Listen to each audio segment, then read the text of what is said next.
gumagawa ang aking auntie ng gulay. Auntie, lutuan mo ako ng gulay ha. Katuray, opo. Ayan. Yan si auntie ko. Kaway ka auntie. Hello. Yan ang maganda kong auntie. Good morning. Ayan.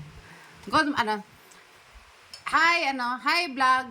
Kanya. Welcome to my guys. Kanya. Hi vlog. Love. Vlog. Hi, vlog. Welcome to my Welcome guys. to my guys.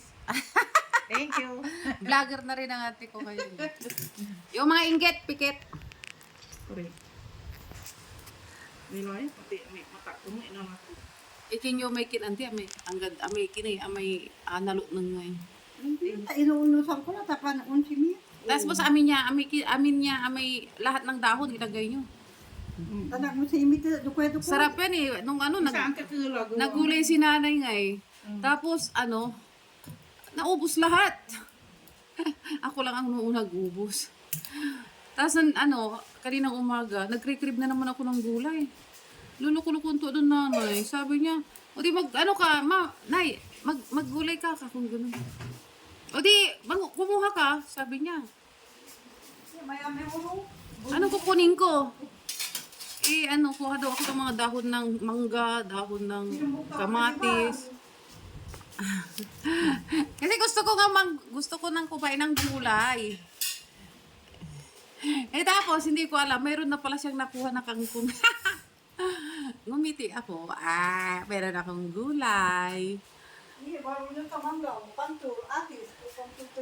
Niluluko ako ng magkapatid nito. Ito. Isa.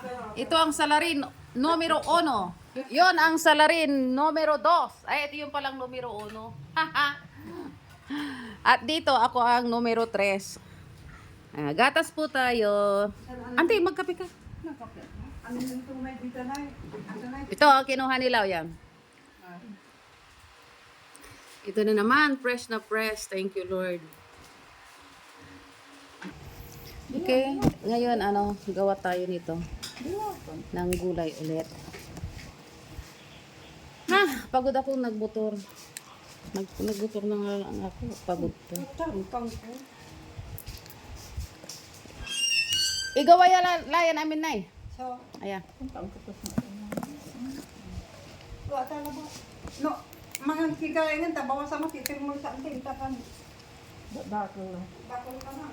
Yun man ay mga lalaram man ay. Nakuha ng pagmotor ko yung energy ko.